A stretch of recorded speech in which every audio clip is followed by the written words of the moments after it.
mobilité. Et je voudrais faire un lien avec le sujet précédent. J'avoue que c'est un peu frustrant de ne pas pouvoir tous s'exprimer sur ce sujet qui est en pleine actualité.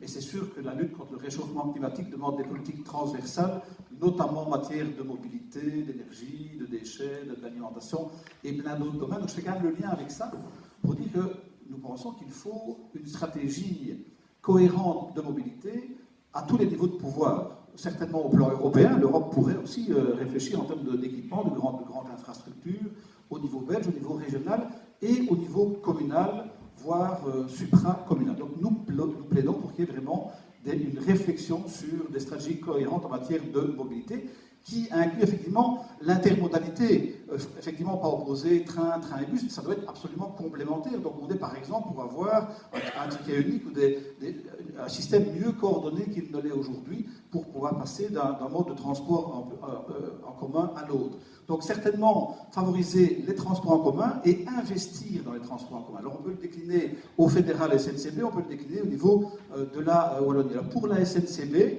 c'est vrai qu'il y a un plan d'investissement, il y a toutes les X années des plans d'investissement à la SNCB.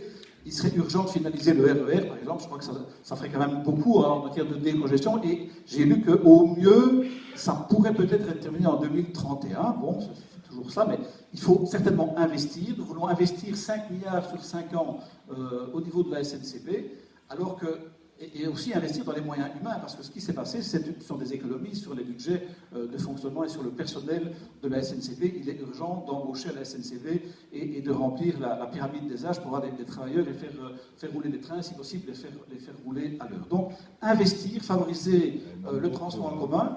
Au niveau de la Wallonie, on a eu dans les communes ce débat sur le schéma de développement territorial avec des objectifs très ambitieux pour que le bus remplace la voiture, c'est très bien, mais il n'y a pas d'objectif chiffré, il n'y a aucun chiffre, il n'y a aucun monitoring, on ne sait pas comment on va arriver à ça, mais il faudra investir beaucoup plus. Donc je pense qu'au niveau de la Wallonie, il faudra aussi faire des choix budgétaires, parce que si on met les choix à un endroit, on ne les met pas à un autre, c'est vrai que ce sont des choix à faire, mais certainement investir dans les bus également, nous avons des régions rurales aussi en Wallonie, certainement penser aux petites lignes parce qu'il y a un manque crucial d'offres de transport en bus au niveau de la Wallonie. Voilà quelques points.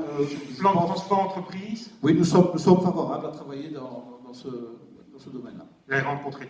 Pardon ? Et les rencontrer. Absolument. Ok, merci.